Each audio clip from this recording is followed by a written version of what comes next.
waxaan halkan ka sheegaynaa oon ka caddaynaynaa dhibaatooyinkii ka dhacay caasimadan in aan go'aansannay in aan soo afjarno oo dadka shacabka aan u turno oo aan ilaalinno. taas daraaddeed ayaan waxaan u samaynay tanaasul aan u samaynay aan u tanaasulnay shacabkeenna markii aan aragnay in dhib badanu soo wajahan yahay oo wixii dhacay weliba ka sii badan ayaa waxaan samaynay tanaasul aan u samaynay.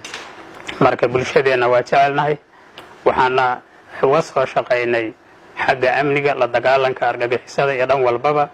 haddana horena dowladda federaalka Soomaaliya amniga caasimadda waa ugu dhiibnay. haddeerna waxaan leenahay amnigii galmudug oo dhan dowladda federaalka Soomaaliya waxaa laga rabaa inay ilaalisaa, laga rabaa inay iyadu u samayso ciidankii galmuduga laga rabaa, in la ilaaliyo ummadda shacabka laga ilaaliyo argagixisada la rabaa. mas-uuliyaddaas waxaan rabnaa dowladdu mar labaad inay qaado ayaan rabnaa. waxa weeye ma rabna annaku in mar dambe wax dhiba iyo wax shidaah ay nagu soo gaaraan, yacni maalanba barbagaando iyo wax kaleeto. mas-uuliyaddaas dowladda ayaan ku ognahay, ayada ayaan u dhiibnay. kabacdina waxa weeye ayadaa waxaa la rabaa inay sii habayso oo sii hagaajida ayadaa laga rabaa. waxa waaye tanaasulkaas waxaan u muujinay shacabkeenna sharafta leh, qiimaha badan leh daraaddiis baan u samaynay oo aan u tanaasulnay oo aan ilaalinay oo wax dhiba aanaan la rabinin.